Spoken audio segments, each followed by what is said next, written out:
Sophie Cunningham just broke the silence and Lexy Hall followed with a heartfelt message that no one saw coming. Their announcement about Caitlin Clark isn't just emotional, it's deeply personal and has left fans across the league holding their breath. These three women have formed one of the strongest bonds in WNBA. But what they've just revealed changes everything. How do we go from triumph to heartbreak in a matter of days? Grab a seat as we reveal the emotional twist that just stunned the Indiana Fever, Caitlin and Merrick's All-Star exit shocks fans. 17th of July 2025 was supposed to be unforgettable for all the right reasons. Indianapolis was glowing with pride, gearing up to host the WNBA All-Star Weekend. Every hotel was booked, every ticket gone within minutes, and every banner across the city carried the same name, Caitlin Clark. A hometown sensation, just 23 years old, had taken the league by storm. Fans weren't just showing up for a game, they were arriving to witness a moment in basketball history. Clark had become a household name long before stepping into the WNBA, her record-breaking run at Iowa had left college fans in awe, but it was her Lapinto the pros that confirmed what many already suspected. She was different, fearless on the court, sharp with the ball, and inspiring with every move. She had quickly become the face of the Indiana Fever. Her rookie season laid groundwork. But by her second year, she wasn't just catching up to league veterans, she was passing them. That became undeniable in early July when she was named WNBA Player of the Year at these Boys. The announcement sent shockwaves through the league as Clark stood above powerhouses like Breanna Stewart and A'ja Wilson. For someone still sorely in her journey, it wasn't just an word, it was a statement. A young star had arrived and her time was now. So when All-Star Weekend drew near, allies turned to Indianapolis. In the three-point contest, Clark was the favorite. The All-Star game, she was captain. The narrative had practicality within itself. But just as the stage was set, the story took a sharp, unexpected turn. Only days after lifting Ghani of the sport's highest honors, Caitlin Clark announced her complete withdrawal from All-Star Weekend. No contest, no game, no appearance on the court. The announcement hit like a thunderclap. How could a moment of triumph so quickly collapse into silence? Fans, teammates, and reporters were all left asking the same question. How did everything change so fast? Could something more serious be unfolding behind the scenes? Keep watching to find out what really led to this sudden and shocking decision. The hidden heart behind Caitlin Clark's sudden exit. It happened quietly during a tough matchup against Connecticut Sun. Caitlin Clark began moving with less intensity, a wee SE flashing across her face as she clutched her side. At first, it seemed minor, maybe just fatigue. But whispers quickly turned to concern as she limped toward the bench, visibly struggling. It soon became clear she had aggravated a groin injury she'd been carefully managing for weeks. Her coach, Stephanie White, assured the public she'd be evaluated closely, but no one imagined that outcome would be so devastating. Just days earlier, Clark had stood in the national spotlight, named one Player of the Year at the 2025 ESPY Celebrate, was tapped to take her place. No reader in the headlines, Hall had been quietly delivering one of her best seasons, particularly from beyond third. Her stats spoke for themselves, one of the highest three-point shooting percentages in the league, and coaches knew she was more than capable of rising to the moment. Even as the spotlight shifted toward Hall, she too was battling a private heartbreak. Just days before the announcement, she lost her beloved dog, Maggie, who had been with her for 14 years. It wasn't just a pet, it was family. Hall shared the news on social media, posting black and white photos with Maggie and writing a simple, emotional message. "The sweetest Mag shown won't be the same without you," she wrote. The response was immediate and overwhelming. Thousands of fans offered condolences, but two replies stood out. One from Caitlin Clark simply saying, "Love you," and another from teammate Sophie Cunningham, who wrote, "No, Lex, I'm sorry," in a world where competition is fierce and pressure never lets up. These small moments revealed a much deeper story. one of true friendship and emotional strength. This wasn't just a basketball team, it was a sisterhood. They celebrated each other's highs, but more importantly, they showed up for Thelos. Hall's grief wasn't something she had to carry alone. And that supertecho through every practice, every press conference, and every post. These weren't just teammates, they were like felines. And so as Lexy Hall Preparetto stepped into the contest with a heavy heart, and Clark prepared to support from the sidelines instead of leading on the court, fans began to see something more powerful. In stats or trophies, they saw the heart. They saw loyalty. They saw what happens when the game pauses, but the bond between players doesn't. And amid injury, loss, and sudden change, with Sophie Cunningham the quiet force holding it all together. When no one else could, stay tuned to find out. The unbreakable bond between Clark, Cunningham, and Hall. Sophie wasn't just known for her grit on defense or for her ability to get under opponents' skin, though she did both with remarkable skill. What truly set her apart was her fierce loyalty. Earlier in the season, when Caitlin Clark took a rough hit during a game, it wasn't a coach or a Farees who stepped in first. Sophie, she jumped to Clark's defense without hesitation, confronting the situation hidden. That moment earned her fine from the league, but praise from fans who saw something deeper. Someone who didn't just play with passion, but played with heart. From that point forward, Cunningham wasn't just seen as a teammate. She was viewed as a leader, someone who stood in the gap when it mattered. And it wasn't just Caitlin she showed up for. She was always checking in on Lexy Hall too, especially in the emotional days following Maggie's passing. Cunningham quietly took on Abby's sister role, building a shield around the younger players and making sure no one ever felt alone. Whether it was in practice, on the sidelines, or through private texts filled with encouragement, Sophie was a constant. That closeness didn't go unnoticed. Fans picked up on the trio's special chemistry and gave them a nickname, Tres Leches. It was playful, inspired by the popular dessert, but the meaning ran deeper. It symbolized sweetness, strength, and three distinct flavors blending perfectly together.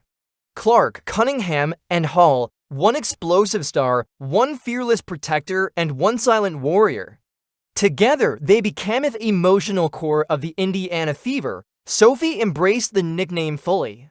She even wore a custom shirt printed with cartoon versions of the three of them. Bright smiles, bold colors, and all.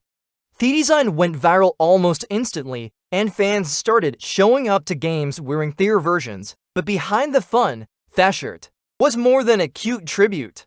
It was proof that what they had wasn't just a professional bond, it was real friendship.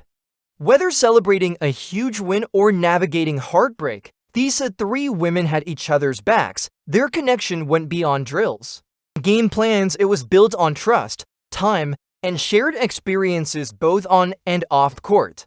To understand how this powerful trio came to be, we need to take a look at how Sophie and Lexy began their journeys with the Indiana Fever, how Sophie and Lexy found their place beside Caitlin Clark. It wasn't just friendship that united Tres Leches. It was shared battle scars, quiet grit, and the kind of inner fuel that can't be taught. Sophie Cunningham didn't arrive in Indiana looking for a fresh start. She arrived hungry for disruption. After 6 seasons with the Phoenix Mercury, she'd grown used to the rhythm of her routine, to walking into a locker room where she already knew how things worked. But the fire that once drove her to dive for loose balls, trade elbows, and shout louder than the crowd had started to dim. She didn't want to be comfortable. She wanted to feel that pressure again. Indiana offered that. A young roster, a city aching for revival, and most importantly, a team unafraid to let leaders lead. So she came in roaring in, sharp-tongued, loud laughing, and unafraid to throw herself into a neural. Even in college, that was Sophie's signature. Back at Rockbridge High in Missouri, she had bulldozed her way through for state championships, turning expectations into stepping stones. Her college career at Mrs. Winley sharpened that edge. 129 straight starts, over 2,000 points, and a reputation for playing like every possession was personal. The WNBA was never going to be easy, but for Sophie, difficulty was fueled. She wasn't the flashiest, she wasn't the tallest, but was relentless. That same energy, audacious and fearless, quickly made her the emotional anchor in Indiana, especially as Caitlin Clark's stardom began to explode. But where Sophie was fire, Lexy brought quiet precision. By the time she joined the Indiana Fever in 2022, Lexy Hall had already carved her name into Stanford's legacy with a cell of focus and tenacity. Drafted 6th overall, a surprise to many who predicted her to go late in the first round, Lexy didn't walk in with fanfare, she walked in with receipts. Her college hires were a masterclass in consistency, Pac-12 championships, Final Four appearances, and a national title in 2021 that silenced every doubter. She wasn't the kind of player who needed headlines to prove her worth. She left scoreboard. Do it for her. What set her apart wasn't just her stats. It was her stamina. Game after game, season after season, she delivered double-doubles, defensive lockdowns, and clutch shooting when it mattered most. Her junior year alone saw her drop 20 for against UCLA, 21 on Louisville in the Elite 8, and a game-saving double-double in the championship match against Arizona. By her senior year, she was a 3-time Pac-12 selection with more than 36 points in a single tournament game. Lexy never needed to talk big. She just showed up and did the work, and that's exactly what she brought to Indiana. At first glance, Sophie and Lexy couldn't have been more different. One was bold and brash. The other was measured and meticulous. On the court, their chemistry was unmistakable. Both understood what it meant to carry weight without asking for credit. And when Caitlin Clark arrived, a generational talent with the eyes of the world watching, it was these two who formed the backbone. Behind her spotlight, Sophie protected it, Lexy steadied it. Their bond wasn't formed in the grind. Post-practice shooting drills, late-night hotel conversations, and the kind of quiet support that only shows itself when no one else is looking. Trace Lexus was just a nickname, it was a survival tactic. Each one brought something the others needed. Clark's flair, Cunningham's fire, Hall's focus, together, they weren't just teammates, they were a force. But what made their connection uncheckable was a forged note in the spotlight, but in the quiet battles they faced when no one was watching. Keep watching to find out how loyalty and loss forged a fierce bond. It started with small moments, the kind most people never see, like when Caitlin Clark, fresh off winning one of the biggest honors of her career, learned she would miss the All-Star. Akin to Eto injury, it was supposed to be a milestone, a moment she'd worked toward for years. Instead of celebration, she found herself sidelined, watching games she loved unfold without her. The disappointment was sharp, but what followed was quietly powerful. While Vince flooded social media with well wishes, it was her teammates who made sure she didn't face it alone. Sophie Cunningham had always been the team's emotional compass. Fiery when needed, soft when it mattered, and when Caitlin was struggling, Sophie was right there. She didn't offer rehearse encouraged or cliches. She just showed up and checked in, cracking jokes, keeping things light but grounded. Her support wasn't loud, beauty was constant, a teammate who knew when to speak and when to simply better.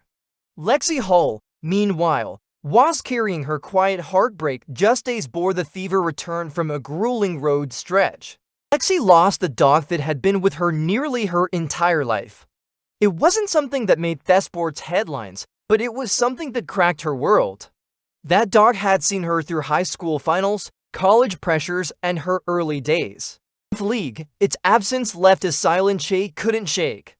But that's where the true strength of this team began to show. Because even as Lexy grieved, she never stopped showing up for the people around her. She offered Caitlin gentle encouragement, small gestures of kindness that cut through the noise. No grand speeches, just the steady presence of someone who knew what it meant to carry pain while still choosing to care for others. What united Sophie, Lexy, and Caitlin wasn't a winning streak or locker room speeches. It was the quiet stuff, the shoulder squeezes before tip-off. The text that said, "I got you." Small acts of care that reminded them they weren't alone. They didn't just wear the same jersey. They shared same weight and made sure no one had to carry it alone. Fans took notice, not because of stats or highlight reels, but because of how they carried each other throughout hard days. It wasn't about who scored the most or who got the spotlight. It was about love, real visible love. The way Sophie defended her teammates, the way Lexy showed up despite her grief. The way Caitlin found strength to smile again was because of the people around her. Together, they weren't just playing the game, they were showing everyone what it really means to be a team, how the Indiana Fever built a culture of heart. In the same breath that fans marveled at Caitlin Clark, Sheelite reels, and Lexy Hull's sharpshooting, something quieter but far more powerful was unfolding behind the scenes. Something that doesn't show up in stat sheets, but changes everything. Before Sophie Cunningham's arrival, the Indiana Fever were talented, yes, but raw. The foundation was there, but the walls hadn't quite risen. A group of skilled athletes struggled to find not just their rhythm, but their identity. Then came Cunningham. Not with fanfare or forced leadership, but with the kind of steady human energy that quietly shifts the entire room. Her presence wasn't loud, it was consistent. She showed up early, checked in without being asked, cracked jokes that turned into inside lingo, and offered wisdom without ego. The result, a fragmented roster began to cohere into something rare, a team that played like a family. Lexy Hull's evolution mirrored the transformation. Once seen as a utility player, Hull became one of the league's most dependable shooters, nailing threes at nearly 49% accuracy. But her breakout wasn't just about mechanics. It came from confidence, a belief cultivated by a locker room that made her feel seen, supported, and free to take her shot. That kind of belief can't be bought or taught. It has to be built one genuine connection at a time, and while Caitlin's temporary absence due to injury would have derailed most young teams, Indiana didn't unravel. They tightened, roles became clearer. Trust deepened. The chemistry didn't fade, it flourished. What looked like survival on the outside was actually transforming. The Fever weren't just holding on without their superstar. They were evolving because they had built something stronger than a one-player stem. They had heart. One powerful moment told that story better than any press release. After a heartbreaking Prinzel's loss for Hull, Cunningham responded not with rehearsed sympathy, but with a rawness only real friendship in offer. Around the same time, despite to her frustrations on the court, Caitlin made sure Hull knew she wasn't alone. That bond between the three, Clark, Hull, and Cunningham, sparked something bigger than basketball. It became a heartbeat that pulsed through the entire franchise. Fans noticed and they responded. Social media turned the trio into legends, not because of celebrity, but because of authenticity. Fans dubbed them Trace Leches, a name that began Acer. Playful nod, but quickly became something more. Artworks, highlight reels, memes, and even custom merch followed. Cunningham's Trace Leches shirt sold out in hours, not for the logo, but for what it represented: community, loyalty, and joy. Every high five, every shared glance, every silent nod during time, it started to feel like rituals. You couldn't script the trust between them if you tried, but the ripple effect extended beyond their trio. Young players took note, veterans around the league did too. Free agents began circling Indianapolis not just because of what the Fever were building on that court, but because of how they were building it. A place where you weren't just valued as a player, but as a person. Where wins were celebrated, yes, but humanity was prioritized. Their story is one of organic growth, not overnight success. It's what happens when teammates stop acting like colleagues, start living like sisters. It's in the subtle looks exchange after a tough possession. The way Hull finds Clark without needing toss in the court. Trust Cunningham shows when letting a younger player talk key final shot. That's not a strategy, that's soul. As the Indiana Fever continues their season, there's a momentum you can't measure in standings, a pulse that beats louder with every game. What do you think truly transformed the Indiana Fever? Was it talent or the unshakable bond between Clark, Hull, and Cunningham? We'd like to hear your take. Don't forget to like, comment, and subscribe.